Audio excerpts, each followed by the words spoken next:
Il y a des personnes qui sont à l'extérieur, qui désirent tellement investir en Afrique, qui désirent tellement faire confiance à leurs confrères et pouvoir mettre un peu d'argent pour pouvoir réaliser de meilleurs projets, des projets vraiment merveilleux en Afrique, mais qui ne trouvent pas en fait de bonnes personnes pour le faire. Alors, le sujet d'aujourd'hui, la thématique d'aujourd'hui est de vous présenter comment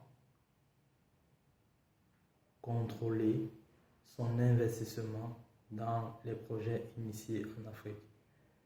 Cette thématique qui est assez alléchante, qui suscite en fait plusieurs questions, des personnes qui sont à l'extérieur, des personnes de la diaspora, vont peut-être à travers les éléments que je vais apporter aujourd'hui, trouver des solutions qui vont les aider à avoir un peu plus confiance et à réellement s'investir pour développer des projets assez intéressants en Afrique et de faire confiance à leurs confrères qui sont au pays, qui sont en Afrique. Alors, de prime abord, je voudrais insister sur des éléments de base, des prérequis, des éléments qui vous permettront en fait de définir un champ d'action assez conséquent pour pouvoir déployer votre projet, pour pouvoir être sûr que votre projet va suivre en fait tout le cahier de charges que vous avez défini. Donc, parmi ces éléments, ce qu'il est important de faire, c'est de définir d'abord pour votre projet un très bon business plan. Déjà, les vidéos précédentes, nous avons assez échangé dessus. Pour ceux qui n'ont pas suivi, je vous invite à tourner voir de fond en comble les vidéos précédentes. Alors, il est important pour vous de définir un très bon business plan parce que au travers de votre business plan, vous serez capable de captiver en fait les personnes qui travaillent pour vous, les personnes qui sont dans votre équipe. Il faudra qu'ils sachent quelle est toute l'importance du projet que vous êtes en train de mettre sur pied. Donc, vous devez déjà avoir un très bon business plan dans l'optique de leur donner du gâteau à la bouche. Il faut découper votre projet ensuite en jalons. Pourquoi découper votre projet en jalons? Parce que si vous avez un projet assez grand, il sera important pour vous de définir des petits jalons qui permettent au fur et à mesure d'arriver à l'objectif qui est la réalisation du projet de fond en comble entièrement. Donc pour cela, il ne faut pas épuiser votre équipe, il faut définir en fait votre projet en plusieurs jalons qui vont les permettre de comprendre où est-ce que vous allez et ce que vous comptez réellement faire. Et il ne doit pas être en fait étouffé par l'immensité de votre projet. Donc, il est très important pour vous de définir votre projet en plusieurs jalons pour les permettre d'atteindre en fait les différents objectifs que vous avez fixés pour le projet. Maintenant, il faut définir une bonne équipe projet.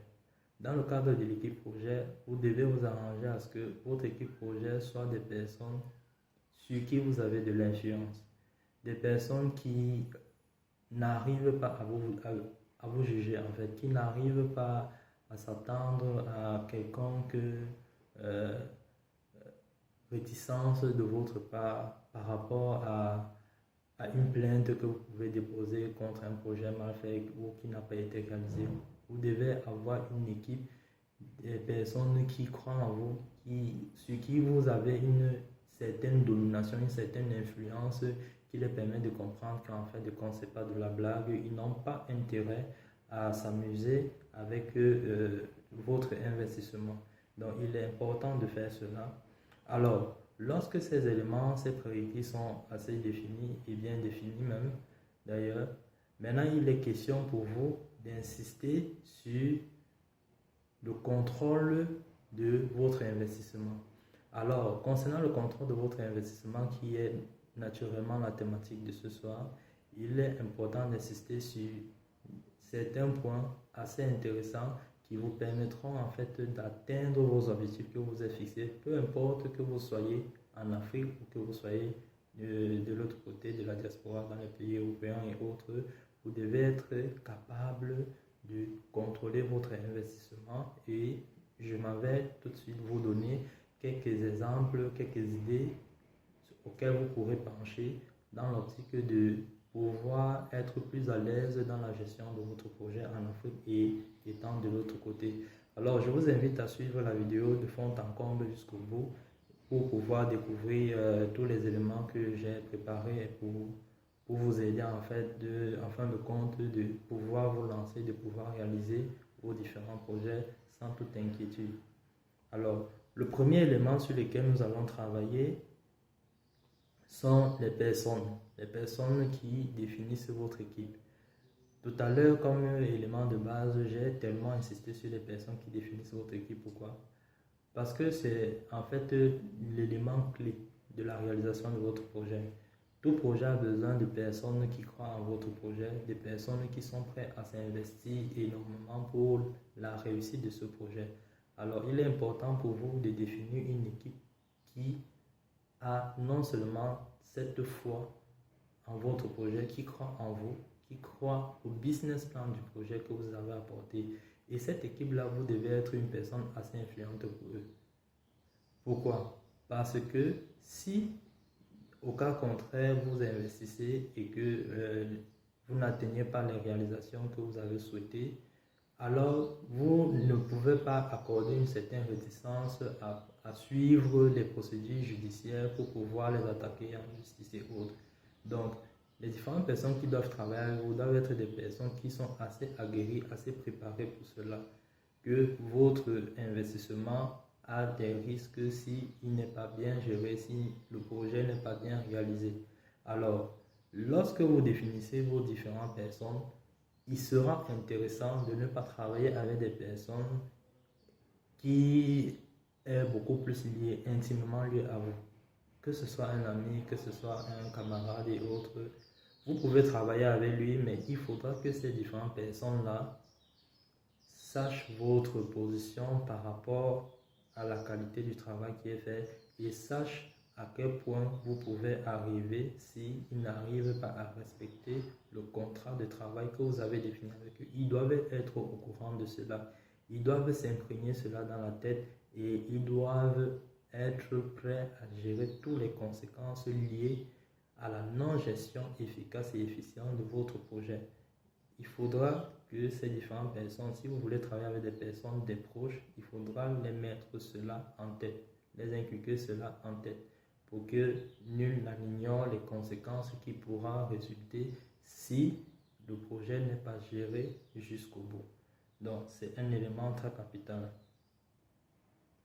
Et dans votre équipe que vous définissez, vous devez avoir en fait une personne qui est en quelque sorte votre sentinelle, une personne en qui vous accordez le bénéfice du doute, une personne à qui vous accordez une certaine importance par rapport à d'autres éléments qui travaillent avec vous, qui travaillent pour vous dans votre projet. Cette personne-là doit vous renseigner à temps et à contre-temps de tout ce qui se passe comme activité qui concourt à la réalisation de votre projet. Si vous n'avez pas ce type de personne, ce sera très très compliqué pour vous d'atteindre vos différents objectifs concernant votre projet. Donc, définir de pareilles personnes repousse à prendre des mesures vraiment importantes pour pouvoir mettre aussi cette personne un peu plus à l'aise que les autres. Parce qu'il faudra qu'il sente qu'il y ait une certaine différence entre lui et les autres personnes qui sont membres du projet. Donc, vous devez tout faire pour définir un environnement de travail assez particulier pour ce type de personnes. Maintenant, le troisième point, le troisième élément sur lequel il faudra insister, c'est les nouvelles technologies, les NTIC, qui viennent de nos jours révolutionner le monde. Vous avez la possibilité, étant à l'extérieur, de contrôler successivement toutes les activités qui se sont passées au cours des journées sur le terrain, sur votre projet, dans votre entreprise en Afrique.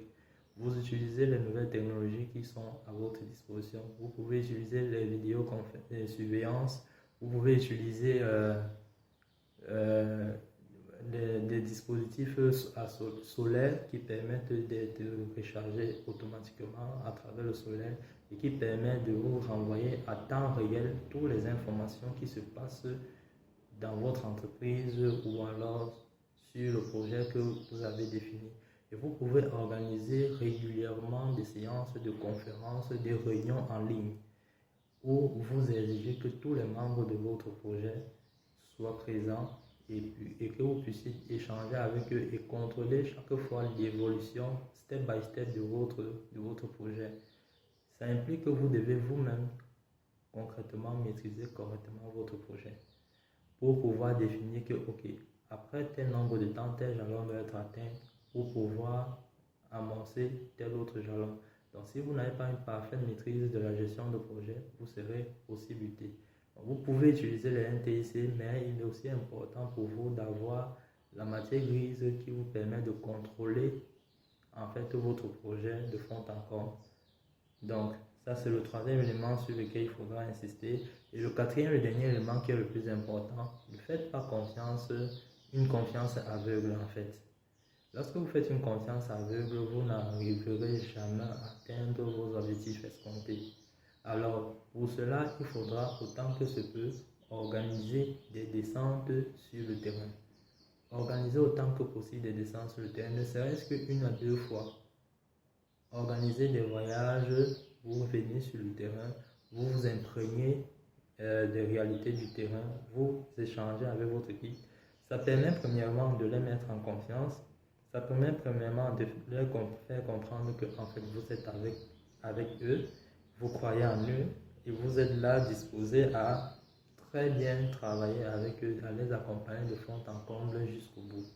Donc, organisez autant que possible, en fonction de vos moyens disponibles, des descentes sur le terrain, dans l'optique de galvaniser déjà votre équipe, de les faire comprendre que vous êtes là, vous n'êtes pas retiré du projet, mais vous êtes là de fond en comble sur le projet. Ce sont des éléments assez capitaux qui leur permettent de croire vraiment au sérieux, au caractère du sérieux du projet en question. Alors, le dernier élément, le plus intéressant, est les dispositions à prendre pour pouvoir les mettre à l'aise. Pour pouvoir les mettre à l'aise dans la mesure où vous devez mettre à leur disposition tous les moyens nécessaires qui vont les permettre à travailler dans un confort. Tous les moyens nécessaires. Besoin de connexion Internet, si c'est un projet numérique par exemple, s'ils ont besoin de connexion Internet, mettez à leur disposition la connexion Internet. S'ils ont besoin de machines, mettez à leur disposition des machines. S'ils ont besoin d'un environnement de travail assez intéressant, mettez à leur disposition cet environnement de travail. Vous devez mettre tous ces éléments à leur disposition afin qu'ils ne se sentent pas offusqués dans le travail. Et sachez contrôler la pression que vous allez mettre sur eux dans l'optique de réalisation de votre projet. Alors, voilà les différents éléments que je tenais à partager avec vous ce soir. Si vous avez des remarques, des suggestions à faire, vous pouvez le faire en vous abonnant déjà et poser vos différentes questions. Je suis Évariste Foumena. Je vous passe un bonsoir et à très bientôt pour la suite.